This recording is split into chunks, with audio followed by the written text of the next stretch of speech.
ముందు తెలంగాణ రాకముందు ఈ రాష్ట్రంలో కరెంటు పరిస్థితి ఏంది?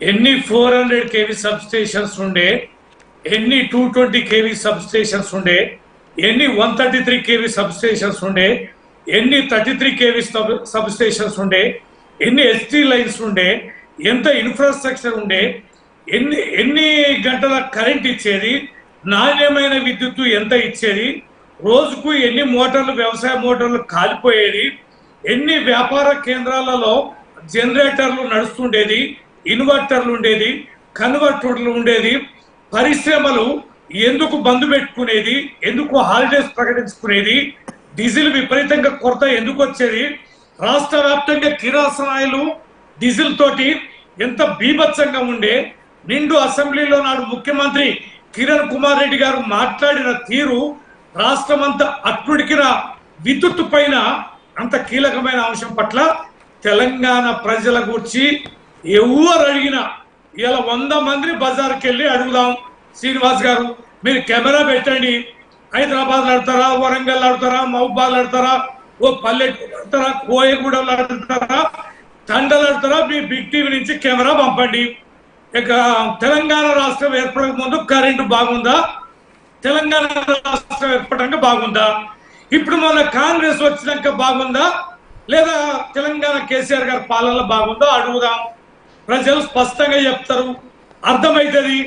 దీనికి ప్రొఫెసర్ గారు ఇంత వివరించి చెప్పాల్సిన బాధ లేదు, ఇబ్బంది లేదు.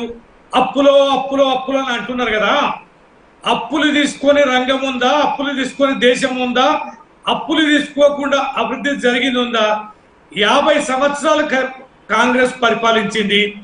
ఎందుకు సబ్ స్టేషన్ నిర్మాణం జరగలే, ఎందుకు కరెంట్ ఇవ్వలే, ఎందుకు నాణ్యమైన విద్యుత్తుని ఇవ్వలే, ఎన్నిసార్లు ట్రాన్స్ఫార్మర్లు కాలిపోయేది, రైతులు ట్రాన్స్ఫార్మర్ల కోసం సబ్ స్టేషన్ల దగ్గర ఎడ్ల బండ్లు తెచ్చుకొని కట్టుకొని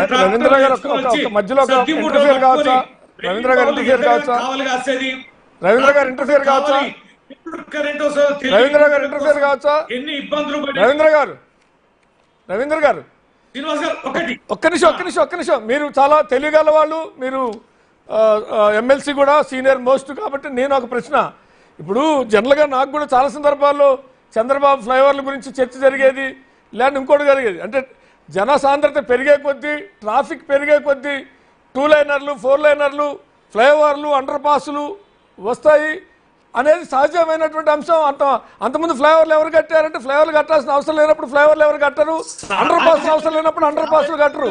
అట్లాగే సబ్ స్టేషన్ల సంఖ్య ఎప్పుడు పెరుగుతుందంటే విద్యుత్ వాడకం పెరిగినప్పుడు, ఆయా ప్రాంతాల్లో మోటార్లు పెరిగినప్పుడు, డొమెస్టిక్ కనెక్షన్స్ పెరిగినప్పుడు ఇవన్నీ సహజంగా ఇన్ఫ్రాస్ట్రక్చర్ పెంచాల్సిందే.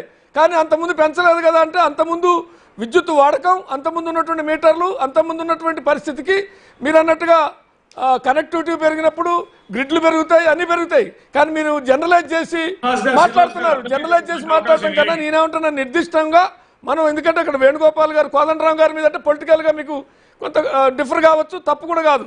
వేణుగోపాల్ గారు చెప్పాడు అసలు ఏమేమి ఉన్నాయి దాంట్లో, ఉదయ స్కీమ్లు ఏమున్నాయి, మనం చేసింది ఏంటి, భద్రాద్రి యాదాద్రి, మనం ఒక్క నిమిషం ఇంటర్లో మీరు వినాలి, ఇనే ఒప్పుకుంటే బాగుంటుంది. భద్రాద్రి యాదాద్రి నిర్మాణాల సందర్భంగా జరిగిందేంది, ఇవాళ 1 మెగావాట్ ఉత్పత్తి చేయడానికి ఎంత అవుతుంది, మరి ఆ భారం ఎవరు మోయాలి, వినియోగదారుల మీద వేస్తారా? ఈ ప్రభుత్వం అయినా ఆ విషయం చెప్పాలంటే వేణుగోపాల్ గారు, రేపు మల్లురావు గారిని కూడా అడుగుతా. ఆ విద్యుత్ భారం ఇప్పుడు, ఎందుకంటే తడిసి మోపుడైనటువంటి భద్రాద్రి యాదాద్రి 1 మెగావాట్ ఉత్పత్తి చేయడానికి అయ్యేటువంటి లక్షల కోట్ల రూపాయలు భారాన్ని ఎవరు మోయాలి అనేది ప్రశ్న వేణుగోపాల్ గారు వేసేది. శ్రీనివాస్ గారు, ఇప్పుడు కోదండరావు గారు మాట్లాడింది, ఇంకా పెద్దలు మాట్లాడింది, మీరే ఇప్పుడు నేను మాట్లాడినంత సమయం తీసుకున్నారు.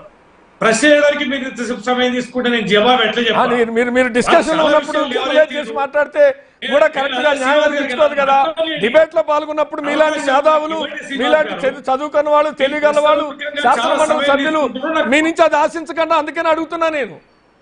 మీరు అవకాశం నాకు ఇస్తే నేను మీరు మాట్లాడిచ్చారు, కానీ జనరలైజ్ చేసి మాట్లాడుతున్నప్పుడు ఇంటర్ఫియర్ అయినా మీ పర్మిషన్ తోనే.